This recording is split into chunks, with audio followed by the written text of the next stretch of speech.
Hola, buenos días. Buenas tardes, buenas noches. This is Barb. And this is Estela. And welcome to Cafecito and Crime.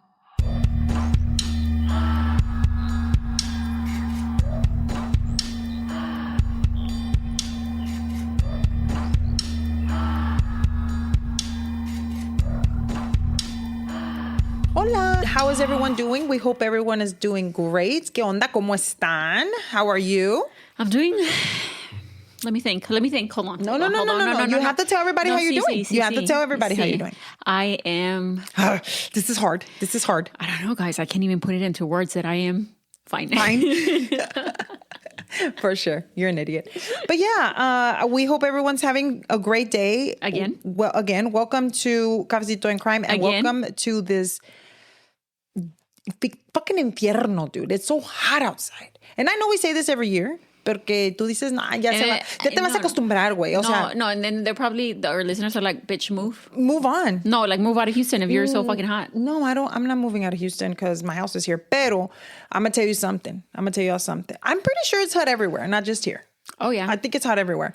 Pero ahora salí to go and pick up my daughter from camp because she's in dance camp for this week. Girl, I don't even know. I've already lost fucking count. I'm tired of camp. Tired of camp. And you know what? I realized another thing. You know, I'm gonna vent a little bit. My sister here will tell y'all when y'all can fast forward my venting. Yeah. Number one, why is it in the morning? I go and drop off my daughter because she's gonna go. She has to be there by 8:00. Okay. So none of the other moms have to be at work by 8:00? Number one. Can you drop her off for like 10 minutes early? I did. I drop her off 10 minutes early. Right? Okay, perfect. Yeah. Who's going to make it from the school back to work by 10 minutes? You live 5 minutes from the school. I'm talking about me personally, but in general, somebody that has a regular job. Maybe they have somebody to drop off their kids. Okay, perfect, right? Mm-hmm. Then you're like, okay, I need to get back to work because, you know, not only me, everybody. Las señoras, you're assuming that everybody... I'm assuming everybody has to be at work at 8. Yeah. Right? Or at least 8:30 or whatever. Or maybe some people go in at 9 to 5. 9 to 5. You never know. Okay? La gente despacito. Van así. Yeah, Barbie, nobody's in a rush. They don't have to go to work. So then I get stuck behind the lady that doesn't have to go to work. Yeah. And I need to go to work. Yeah. Because I need to log on by 8:00. Yeah. Y they don't care. No, they don't care because they don't know you. That's true. Absolutely. Because when I see somebody rushing, like, and they're on my ass, I'm like... Pásame. No, I'm like, bitch, I don't care if you're in a hurry. You should have left earlier. True. Pero personally, I leave with time, personally. Since I am 5 minutes from the school. Not even.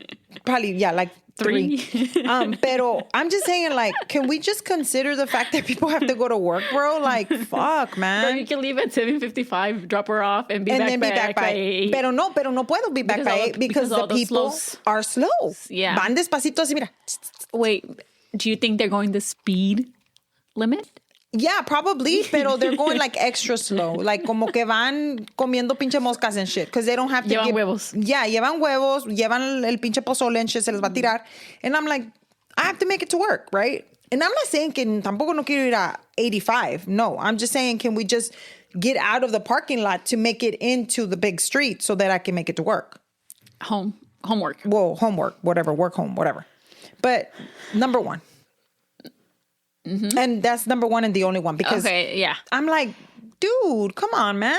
Can we just get out the way? Yeah. No, I understand your frustration. Yeah. I can see your side, but I can also see the side that nobody else cares. Absolutely. Nobody gives a shit. And I'm fine with that, but I need to tell somebody. You're like, I needed to vent. You know, I needed to vent because, and then I'm like, okay, I'm going to go pick her up in the middle of the day. Don't tell nobody, right? So I just tell them, hey, I'm going to the restroom. They don't know. Right? Well, now they know because I'm saying it. Pero I'm like, hey, I'll be back. So voy because it's 5 minutes away. 3, 2, 1. Driving out, whatever. You could walk. I could walk. Pero no, you could walk and pick her up. No, wait, está bien lejos, güey. Está bien con pinche calorón. So I go outside. I'm burning my ass off, right? And then I'm in the line to pick her up or whatever. She comes on and get parado. La gente parada waiting for their kid. Wait, just tell her to meet you at the end of the street. No, the people stopped. No se mueven. They're just waiting there. And I'm like, I mean, could I go around you? Is there any... I need to get back to work again. They don't have to get back to work. No. Pero yo, como les acabo de decir que fui al baño and I have diarrhea right at 4 every day, then they don't care. Yeah. And you could have diarrhea. I could. And you would still have to go pick her up. Still. But anyway, thank you so much for listening. You're welcome. My pleasure. You're welcome. So where are we going today? Now, for today's case, we are going to Knoxville, Tennessee. Oh, I would always have wanted to go to Tennessee. Oh, not Knoxville, just Tennessee. No, just Tennessee. I don't know where in Tennessee, pero I want to go. I want to go to Dollywood. Yeah. So I don't know where Dollywood is, pero sí quiero ir. Isn't that in I don't know. Nashville y también quiero ir a Graceland. Yeah, I would love to see that. I would like to go to the Smoky Mountains. Get a little cabin. A little cabin? A little cabin in the Smoky Mountains. That sounds fun. So if you would like to come with us to Knoxville, Tennessee, go ahead and grab your cafecitos. And let's get started. The first fun, random, interesting fact is that Mountain Dew Not the Mountain Dew. originated in Knoxville. I'm going to tell mi tía. Oh, wow. One of my tias always be obsessed with the Mountain Dew. Did you know that Mountain Dew is a good way to know if you have ADD? Because if you drink a Mountain Dew and it does not make you like extremely hyper, then that means you have ADD. Why would it make you hyper? Because it has a lot of sugar. That's a myth. It doesn't have sugar? No, that myth gives you a sugar rush. The myth that gives you sugar rush? No, you don't get sugar rush from sugar. From Mountain Dew? Or from anything, really. Oh, interesting. Anyway, proceed. It originated in Knoxville, created by brothers Barney and Allie Hartman in the 1940s. Not Barney. Barney was my shit when I was Barney younger. like the dinosaur.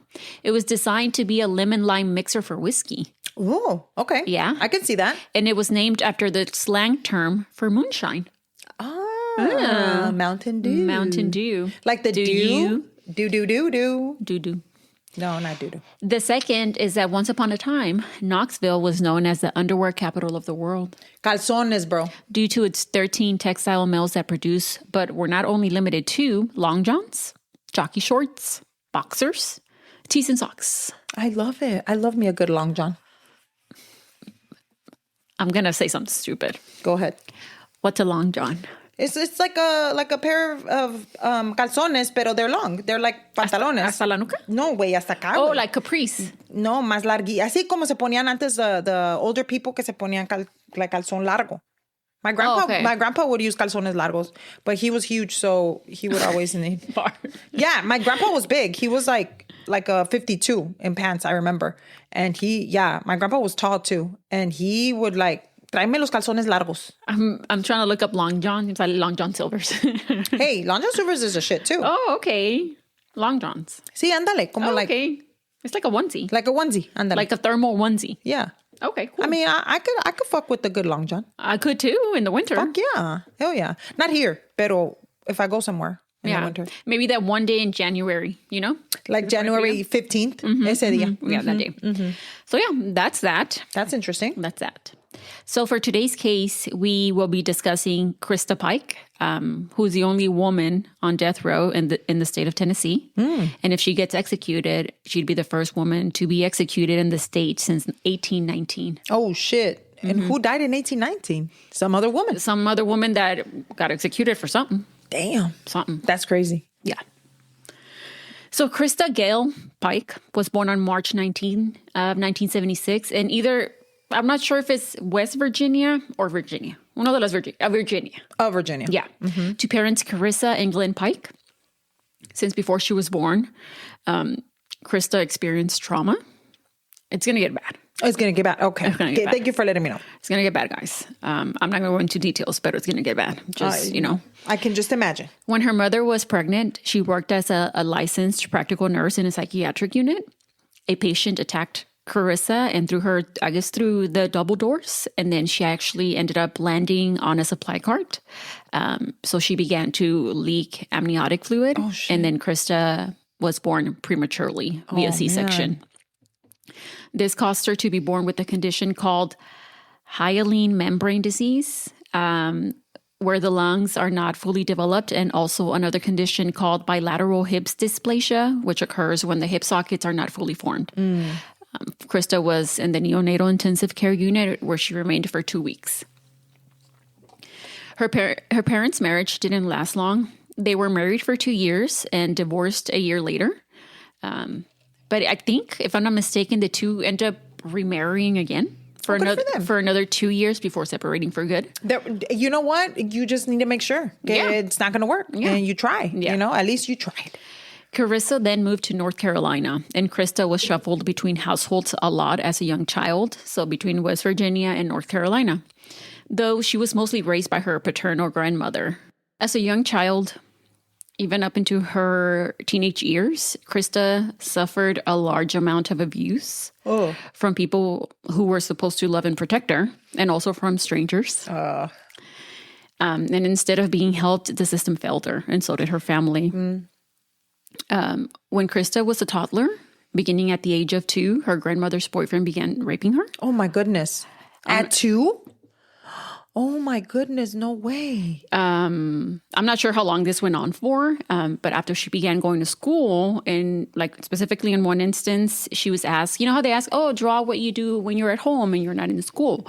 So she ended up drawing a man with a horrific face and just really large genitalia. Oh. The school contacted her parents, but social services failed to get involved and the police were never contacted. Oh, wow.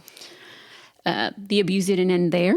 When she was I found conflicting reports. Some say 9 or 11, but either one was bad. Yeah, whatever it is, I'm pretty sure it's bad. It is reported that she was raped by a man who lived in a trailer in their neighborhood. Oh my goodness. She told her mother about it, but she didn't believe her. It was until she developed an infection from being raped that a teacher intervened. The man was... Her mom no le creyó. Well, her mom was trash too. Oh, okay. Yeah, and her dad también. Oh, wow. The man was not the wasp. The man was prosecuted, if you could even call it that, because he pled guilty to a reduced assault charge, and he continued to live nearby. Wow. On top of all of that, one of her grandmothers, I can't remember exactly sure if it was her mom's. I think it was on her mom's grandma that was an alcoholic who verbally abused her. All of the abuse that she had been suffering since she was a toddler, it began to affect her in many aspects, especially in school. Now, she liked going to school. It was like a break from the hell that she would go through back at home. And her teachers described her as someone who always just wanted to help others, and that she had like she had like a spark in her. And she was also really, really intelligent. Her test scores were in the upper percentile for her age group. Despite her being really smart, she failed 7th grade. Wow. Yeah.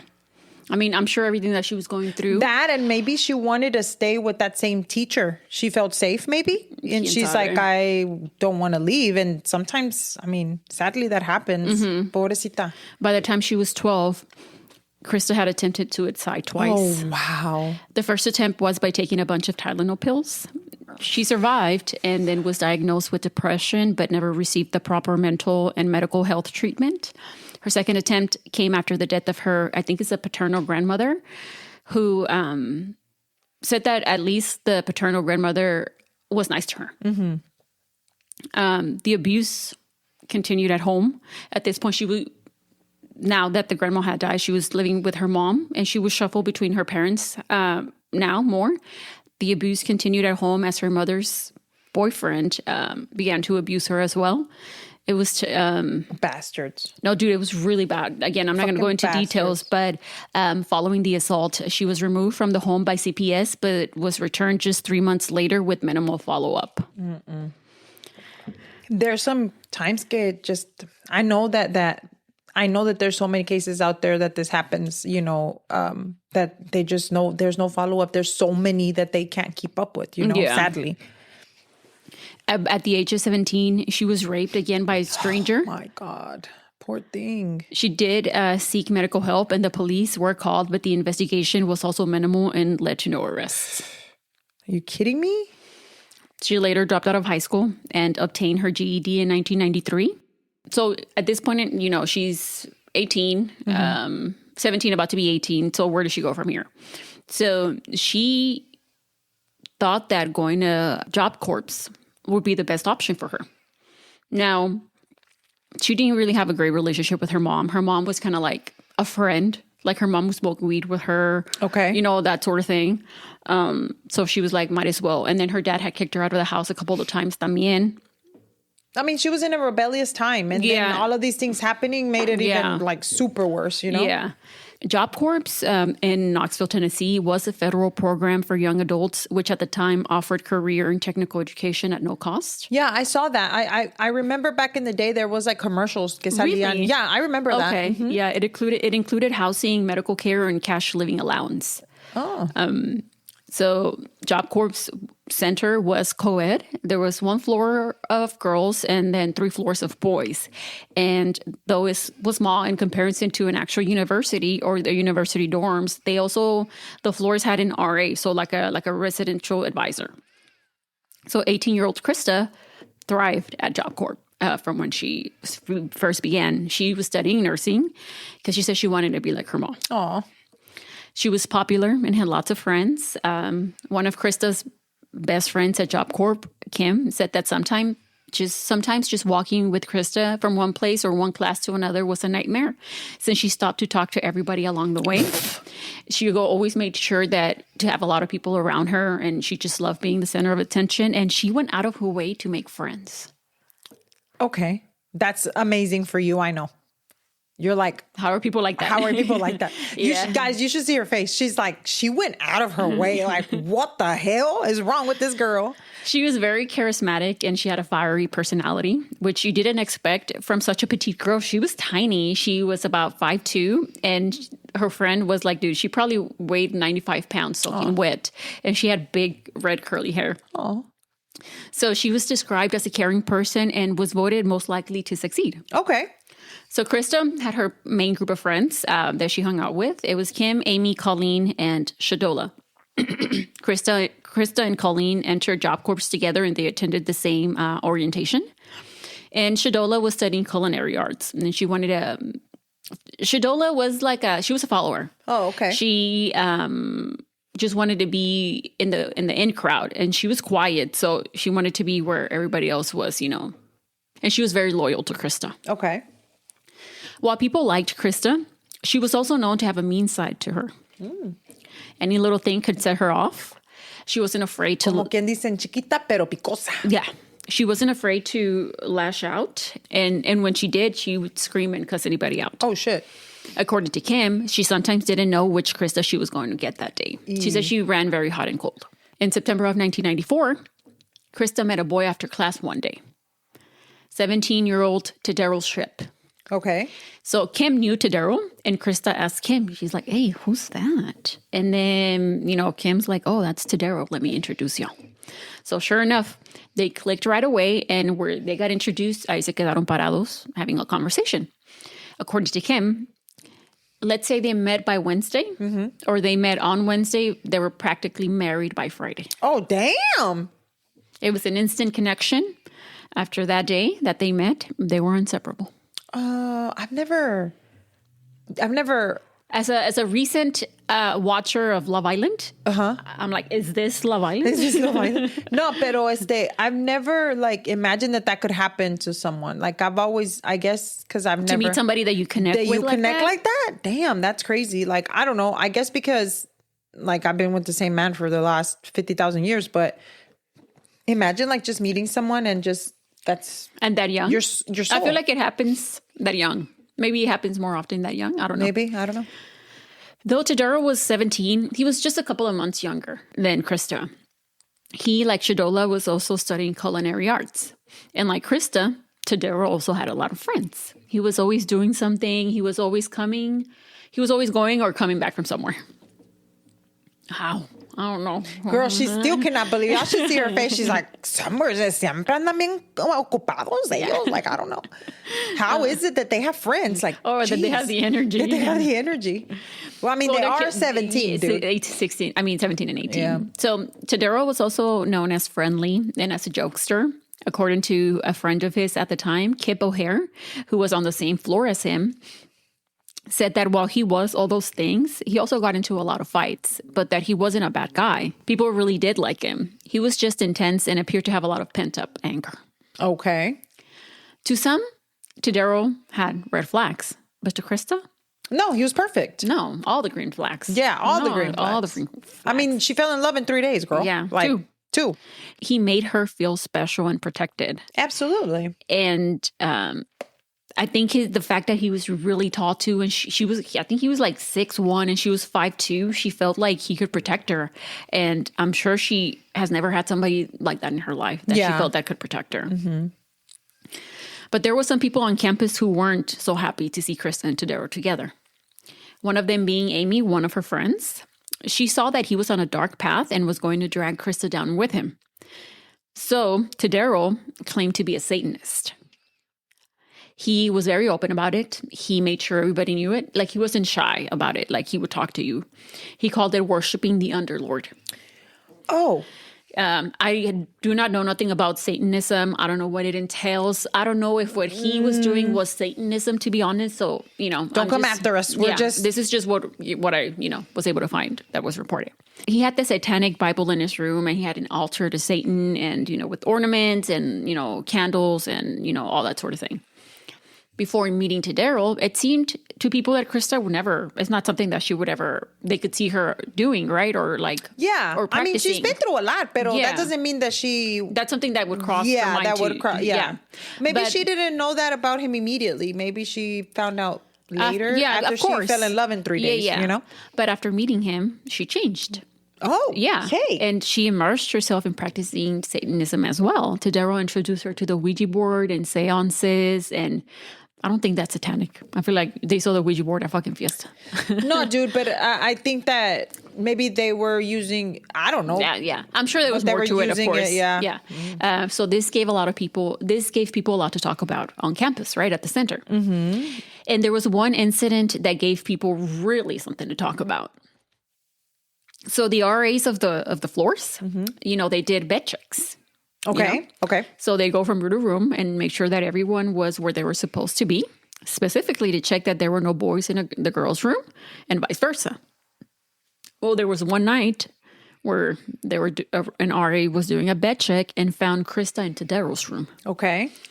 And there was some sort of ritual going on at the time with candles lit, and then Tadaryl. Wait, they weren't having sex? They were just doing a ritual? Yeah. Girl, my mind went, they were doing it. Oh. No, it was a ritual. Tadaryl was, with the candles on, and he was chanting something in the middle of the room. Okay. So the RA was taken aback, and she saw. I would be too. I'll run. She began to scream, and I'm sure she ran. Security quickly made their way to the room and cleared it out. Mandaron a Christa para su cuarto, and at this point, she was in it as much as he was. Okay. They both got tattoos. His said "Baby Satan." Oh, wow. And hers said, "Little devil." Okay. Though the Satanism might have freaked out some of the adults and RAs in the center, to the rest of the students, it was cringy and performative. Okay. According to Amy, she and her roommate called them doom and gloom. What the fuck? Mira, ahí viene doom and gloom. Ahí viene doom and gloom. D&G. Yeah. And Kip said that Tadaryl did it 100% for attention, and that he saw the whole thing as a joke. So the other students didn't take them seriously. I'm like, whatever, dude. Yeah. Shut the fuck up. Now in November, so just a couple of months, remember they met in September. Yeah. So in November, trouble began to brew on campus, which led us to today's case. So one day, like any other day, Colleen, remember she was estaba en el friend group de Christa, sí. was walking down the hallway. And she waved at Tadaryl porque lo vio pasar. And he waved back at her and he smiled at her, right? Like, shh. So Christa, I think maybe saw it, or no sé si alguien le dijo. Because next thing you know, she's like, "Colleen wants to steal my boyfriend." She wanted to steal a baby Satan. Yeah. Yeah. Kim, her friend, I think she shared a room with Kim. Kim was like, "No, she's not." No, she's not. No, she's not, bitch. No, she's not. No one believed that Colleen wanted to take Tadaryl from Christa. Only Christa. Okay. Well, I mean, but that's enough, right? Yeah. And there was no changing her mind, Barbie. So Christa went up to Colleen to confront her on why she wanted to take her. Why are you waving at my man? She's trying to take her man. This baby Satan right here. Colleen's like, "I don't want your boyfriend." She's like, "Baby boo." She's like, "He's a nice guy, but that's it. We're just friends." Christa responded by telling Colleen that she did want to take her boyfriend. She said, yes, you do. And I'm going to need you to stay away from him. I would have been like, okay. That's what Colleen said. I'm sorry. She said, done.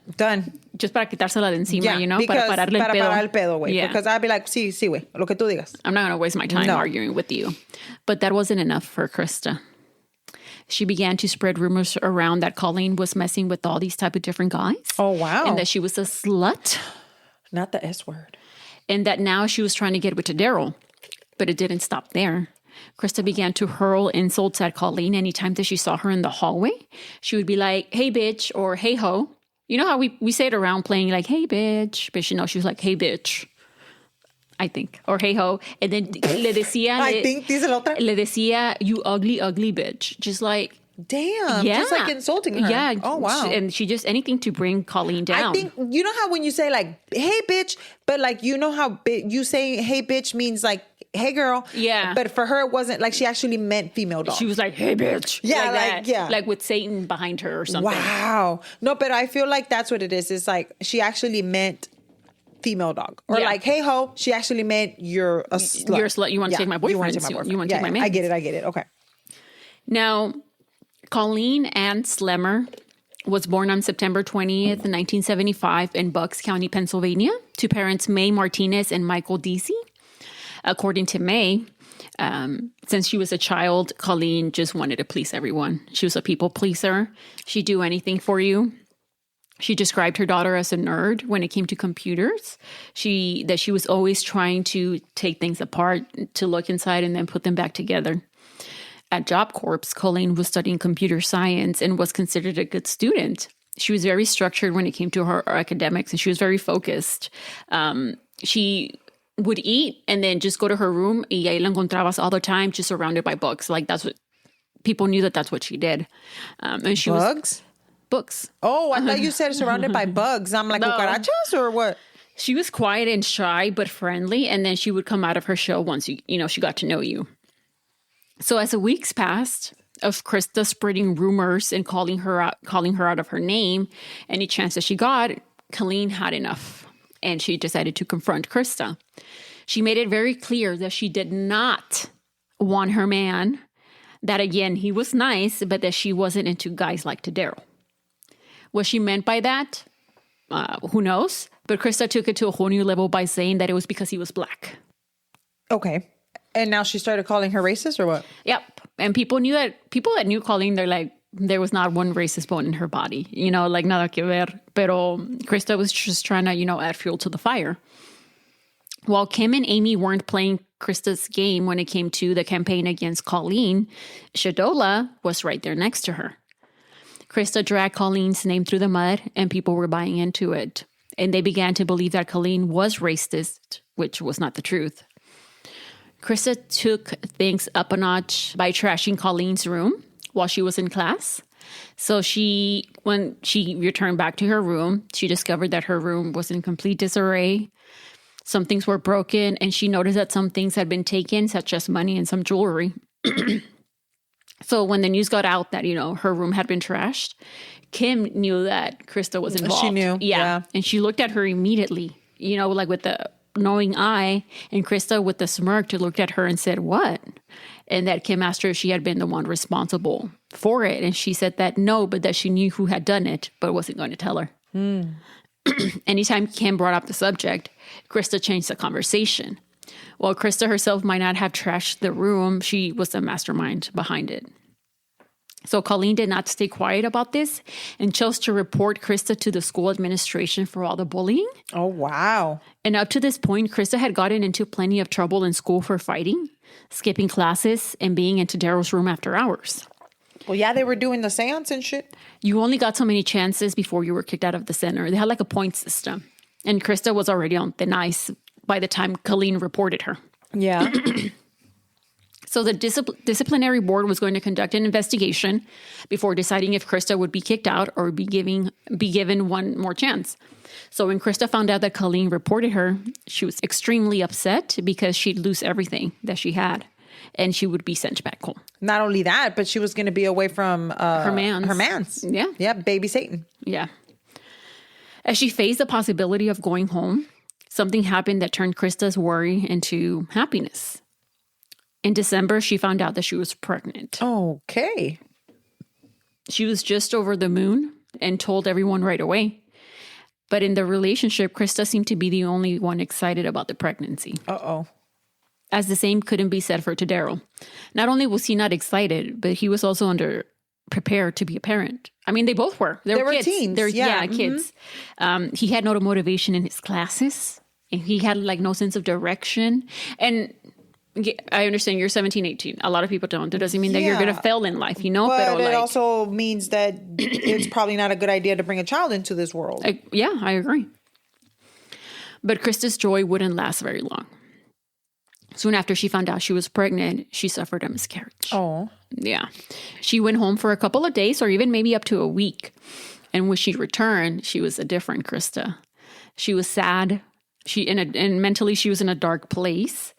Her relationship with Tadaryl was also different and not in a good way. The two would get into a lot of explosive fights. They weren't attached at the hip as they once were.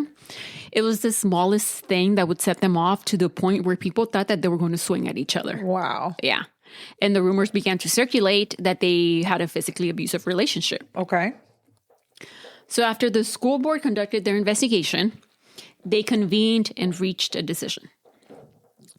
They informed Christa that they were going to give her one last chance. Okay.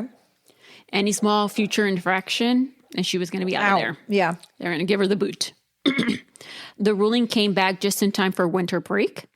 And so Christa could go home knowing that she would return the following semester.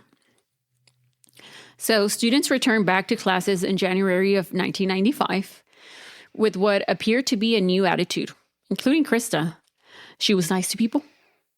When she see Colleen, she waved at her. Oh, wow. Yeah, and appeared to want to rekindle the friendship. Colleen seemed open to it. And she thought that, we're not going to be best friends, but it's going to be better than any of the craziness that was last semester. Cordial. They were just trying to be cordial. Yeah, they're going to be acquaintances. Yeah, because she was just trying to move on from what happened the previous semester. She did not want to have to go through, relive the whole thing. Yes. Even Christa and Tadaryl seemed to be in a better place. Everyone was getting along. It was as if winter break had been like a reset button for everybody. And my coffee, speaking of reset button, my coffee says, your daily reset. Oh. Smiley face. Okay. And I got a cow, and it says, keep moving. That's what it said. With the moving, with the V and the I and the N. I want to be a pet cow. Like if I could be an anatomy. Oh, anatomy. Okay. An animal, I would be a pet cow. I wish you would be my cow, and then I would eat you. Wow. Yeah. I would have some good steaks. Absolutely. Oh, I would have good meat? Absolutely. Yeah. You're going to be a good cow. Okay. Yeah. Yeah, I'm going to feed you, bitch. Exactly. Any cow is good than no cow. Yeah. Yeah. But the calmness of the new year would only last a couple of weeks. Uh-oh. It just sounded too good to be true. Now on Friday, January 12th, Christa was looking for Colleen around campus. And when she found her, she asked her if she would like to go with her to Blockbuster and help her pick out a movie. Yeah, Blockbuster. Colleen, she was excited. She was like, yeah, I'll go with you. Sure, It was around 8 p.m. And Colleen was wearing, I believe, clothes that she got for Christmas. Mm-hmm. She was wearing her little... cute little outfit. Her little blue denim jeans with a cute little blouse and a pink little sweater. That's una suerita. Colleen, along with Christa, made... se estaban yendo, they were to leave. And as they were leaving, Shadola and Tadaryl asked if they could come along. Okay. This does not sound good. The four of them signed out, as you had to do when you were leaving the premises. And you had to sign back in when you returned. Yeah. Later that night, only 3 people signed back in. Now, the following morning on January 13 of 1995, around 8 in the morning, an older couple walking together in a wooded area of Tyson Park, which was close to the University of Tennessee, because they were all like in close proximities, yeah. And as they were walking on the pavement, the older woman told her husband that she believed that a stain that they had come across looked like blood. He didn't agree and believed that it was transmission fluid. That's me. That would be me. Yeah. Like I would tell my husband, dude, that's blood. Like I'm pretty sure it's blood, and he'd be like, nah, it's just from the truck. Yeah. No, it's oil. Es oil. Es aceite. Tú no digas nada. No. Camínale. Every time that I see it, like multiple trash bags, I'm like, there's a body. In there's a body for sure. There's a body for sure. Mm-hmm. No, me too. So that's what I'm saying. That would be me. My husband would be like, "Estás loca, ya vente." And I'd be like, "No, it's blood. I want to go look." And be like, "No." Yeah. But that's the thing. If it was blood, like, what would you... Nothing. I just want to know there's blood. No, you wouldn't call 911? Oh, hell yeah, I would call 911. But I'm just saying, like, if it was blood, then you would be like that. That would be your first thought. It's blood. Instead of me being like, it's transmission fluid. Or aceite or something. Whatever. As they inspected it, they realized that it was blood. So they decided to follow kind of like the pathway in the direction of where the stain would have originated from. That would be me. And the man came across what he believed to have been an animal. As he took a closer look, he realized that it wasn't an animal, but a human being. Horrified, the man contacted the police. And when they arrived at the scene, they followed a trail of what appeared to be drag marks and handprints, and that led to a body that was lying face down in a pile of dirt and debris and a massive pool of blood. And the body itself was covered in blood and was nude from the waist up. Oh. So Randy York, an investigator with the Knoxville Police Department, was on the case. As he looked around the area, he noticed a bloody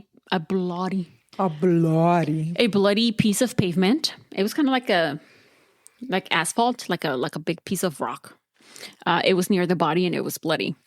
There were also imprints of hands in mud. Like a separate piece of pavement. Yeah. Like como un pedazo que like that broke off. Oh, okay. That's what, okay. Yeah. There was also imprints of hands in the mud. Mm-hmm. And it kind of looked like somebody was either pushing down on it to kind of like get themselves up or just like agarrando to not be dragged away. Holding, like trying to hold on. Yeah. In the trees around the area, there were pieces of bloody clothing discarded on the branches, including a sweater and a bra. Now, despite the victim being nude from the waist up, York initially didn't believe that any sexual assault had occurred, since it wouldn't make sense to put her bottoms back on because she still had on blue jeans and her shoes and her socks. Okay. And how are you going to put that on, but not the rest of her clothing? Also, the manner and how the victim had been attacked, it went beyond a rape and murder case. It was personal. Yeah. So based on the foot tracks in the area, investigators were able to determine that it was more than one person who had carried out the murder. And upon a closer inspection of the body, they noticed how brutal the attack had been. It looked like she had been mauled. Damn. Various lashes and cuts all over her body, including her throat, and a piece of her skull was missing. Damn. Con coraje, pues. Like, this was personal, like you said. This was...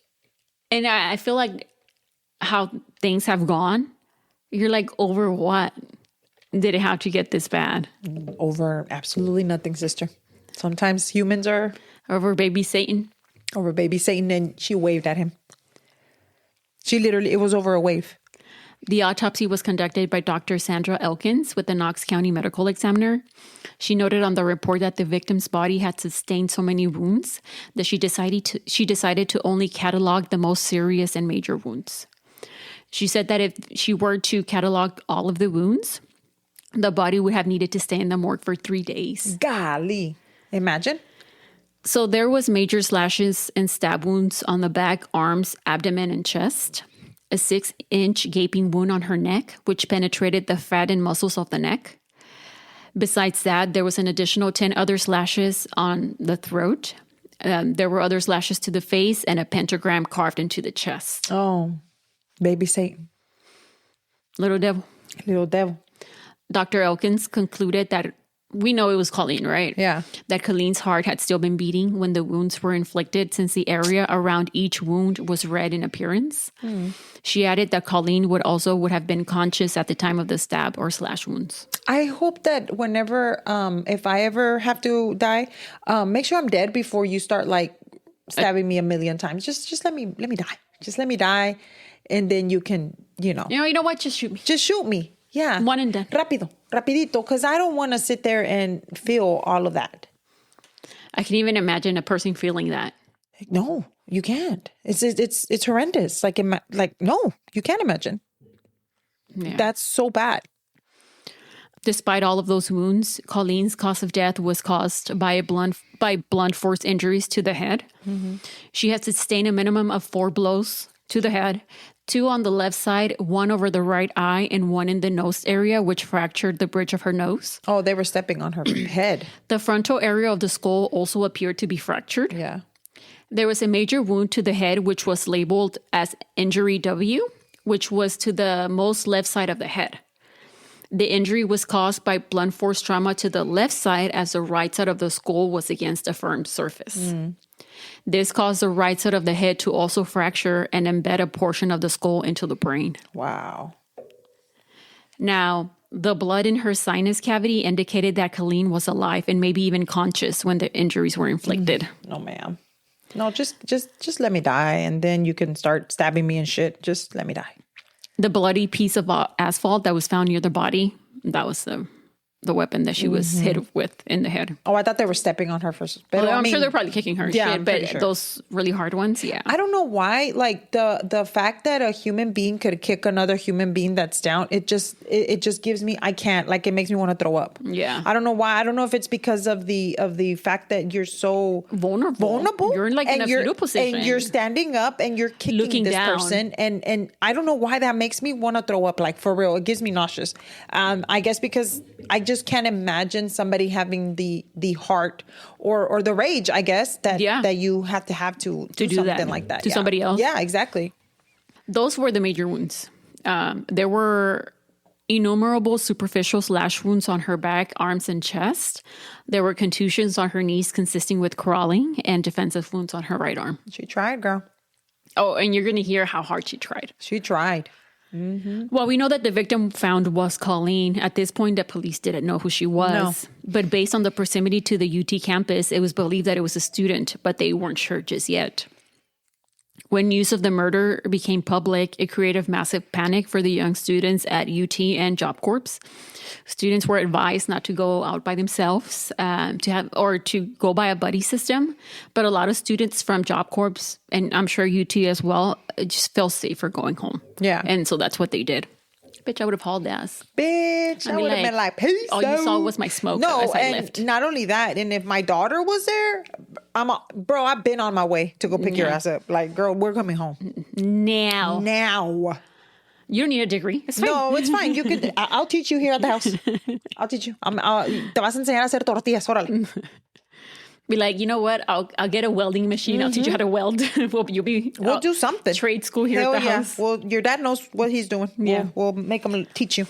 So later that day at 3 p.m., 8 hours after the body had been discovered, York was contacted by Dr. Elkins and informed him of the pentagram that covered almost all of the victim's chest.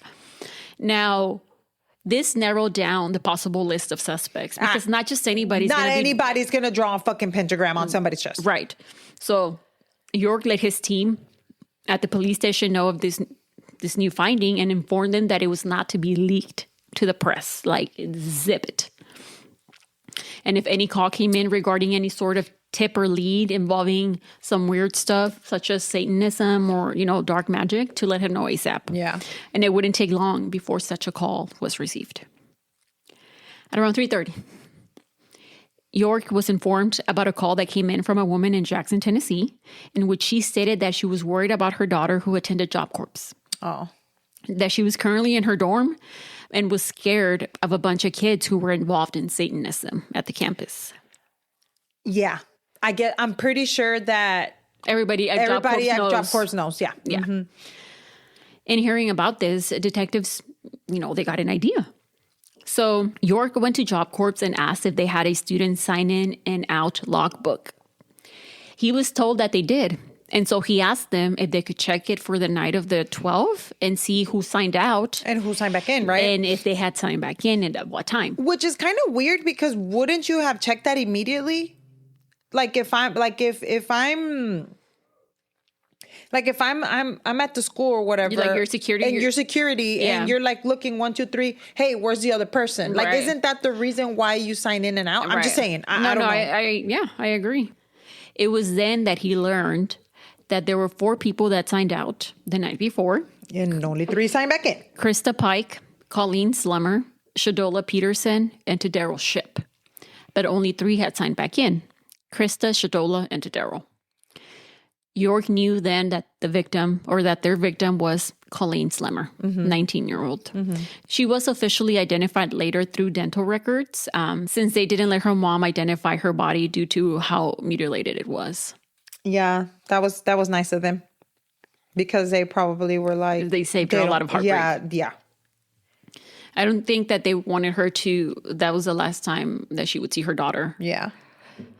Now, if you think Christa was trying to keep quiet about the murder, you thought wrong. Oh, she was telling people?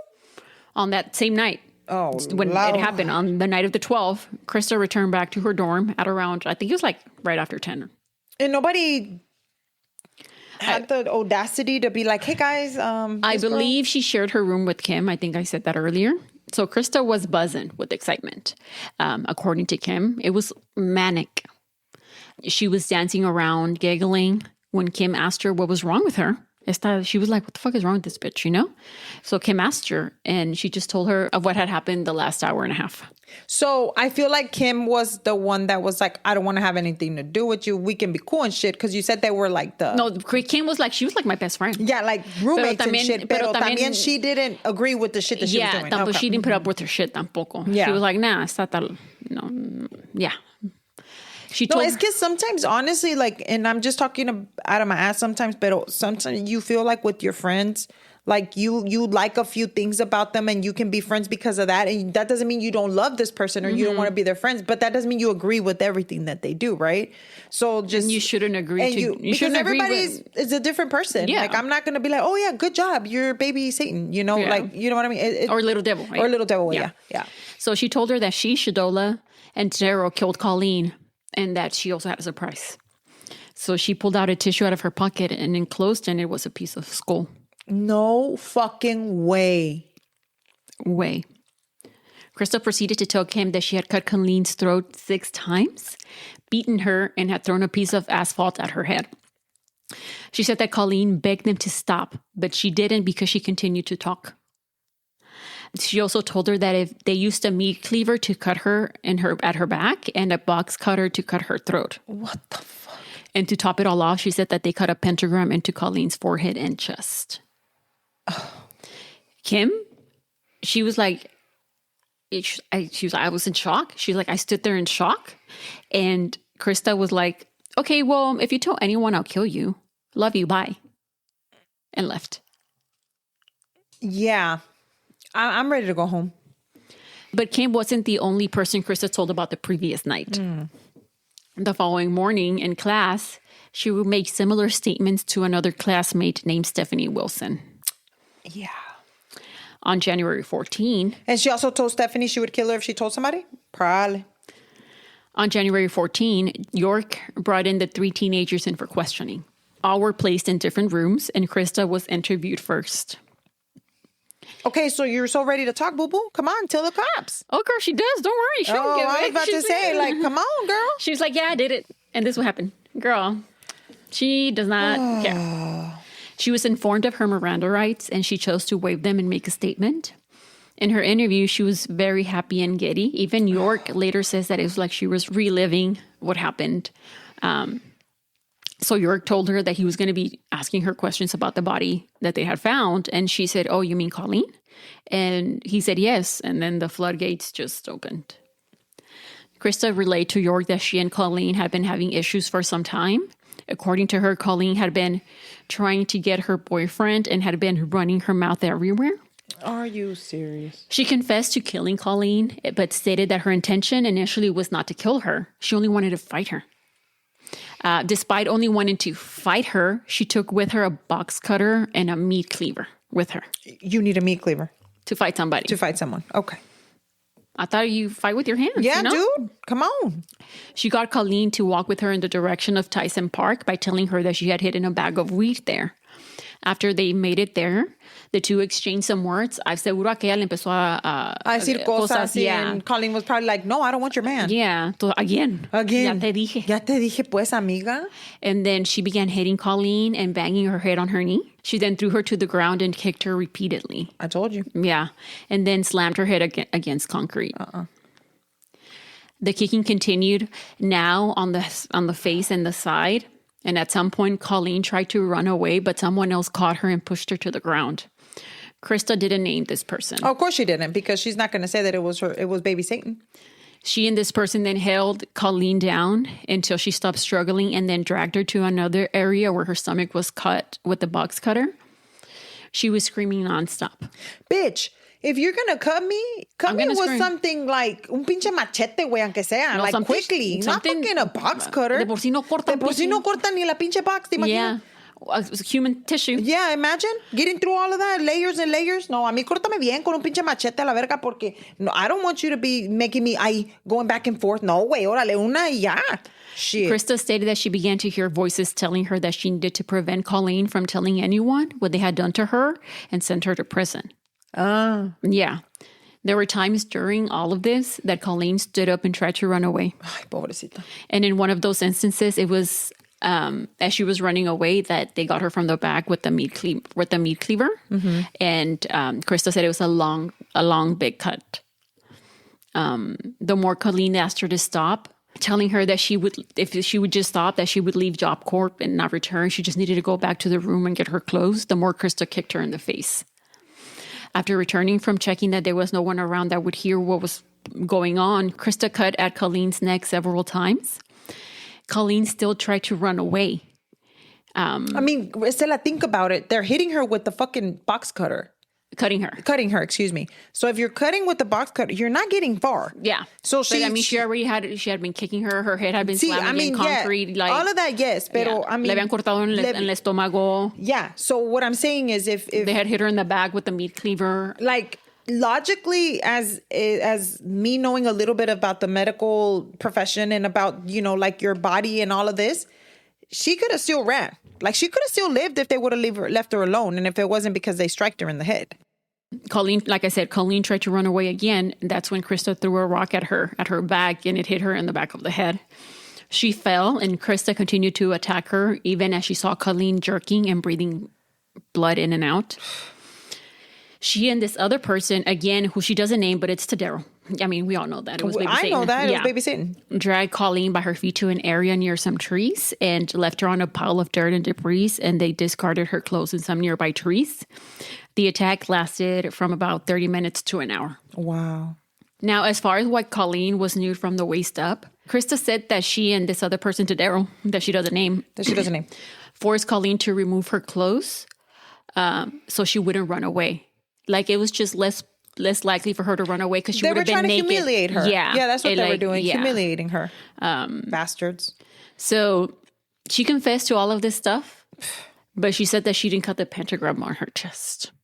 No, that was the unknown person. It was the other person. Tadaryl that did it. She doesn't name him, but it was the other person. Afterward, she said that the two washed their hands in a mud puddle and got rid of the box cutter, but returned the meat cleaver to the person they borrowed it from at Job Corps. And they never figured out who that person was. I doubt that person thought that they were going to use this to kill somebody. I don't know. Pero I don't know, but if you'd be like, hey, how you doing? I'm good. How are you? Can I borrow your meat cleaver? Sure. No, bitch, you're not going to take a whole ass meat. What do you need that for? You're not studying culinary arts? You're studying nursing. Nursing. What do you need a meat cleaver for? I mean, we're talking about, this is not a small knife. Well, her man's was studying culinary arts. Maybe the man's. Pero, dude, you have your own fucking knife. Maybe he was like, I'm going to cook steaks in my room tonight. I don't know, but I would be like, I need to tell somebody these, and especially now knowing that there was somebody missing, I would be like, hey, they took my meat cleaver. Yeah. Hey. They probably didn't want to get involved. Quien sabe. She also admitted... Which is the problem with human society, is the fact that you don't want to get involved and you stay quiet, and then things like this happen and people get away with shit. She also admitted to having gotten rid of Colleen's 2 forms of IDs and black gloves in a trash can at a Texaco gas station, which were, of course, recovered. She also told York that her bloody jeans were in her room, though they were mostly covered with muddy. I mean, since they were mostly muddy, since she rubbed the mud from her shoes onto her pants to conceal the blood. So they just look muddy. Later, Christa gave York consent to search her room. Oh, she's an open book. Yeah. She's an open book. Yeah. When questions about Satanism came up, she didn't want to talk about it. But do you know who did? Baby Satan. Mm-hmm. When York interviewed him, he wasn't giddy or excited. as Christa had been. He was like, no, I could tell that he was telling me the truth. He noticed that he, like Christa, they both had pentagram necklaces. When he asked him about it, he started telling him all about it. Again, he didn't shy away from talking about it. He was like, yo te digo, and what it meant. He added that he had been involved in Satanism since he was 11.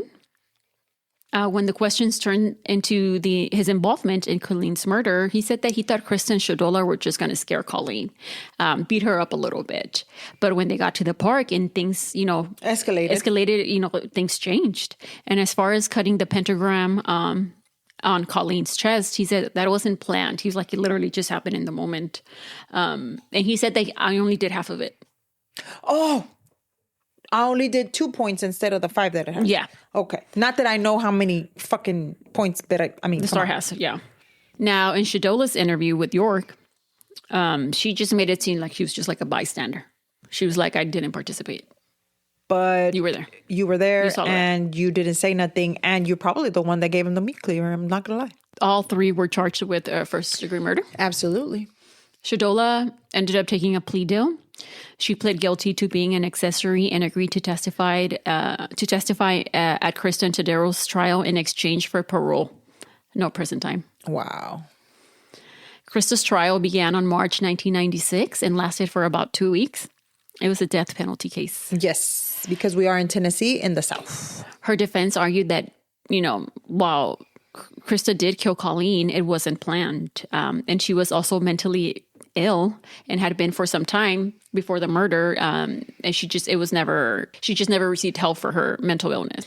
Christa was diagnosed with severe borderline personality disorder and was dependent on weed and inhalant use. All of that clouded her judgment. She blacked out, which resulted in Colleen's murder. The prosecution argued that Christa premeditated the murder. She took the box cutter and the meat cleaver with her. She lured Colleen to the park and had plenty of opportunities to stop and didn't. Yeah, because many times she tried to get up and leave. Yeah. And when she left to go see if anybody was around, you could have left. She was alive. Leave her there. Yeah. Ya la golpeaste. She said she would leave. Yeah. Over what? Nothing. It's over nothing. At the end of the trial, the jury retired to deliberate before coming back with a guilty verdict of first-degree murder and conspiracy to commit first-degree murder. On March 30th, she was sentenced to death by electrocution. That's the best. Tadaryl. That's what she deserves. She deserves to give Pikachu a hug. Tadaryl was also found guilty in his trial. And actually, his mom asked May, which is Colleen's mom, to not ask for the death penalty for her son on the day of the trial. And May said that she turned around and told her, what are you talking about? That he deserved what Christa got. Absolutely. At his sentencing, Tadaryl was given life in prison with the possibility of parole after 25 years. He has not been granted parole, and his most recent parole hearing was in 2025. And the next one is scheduled for 2030. Okay.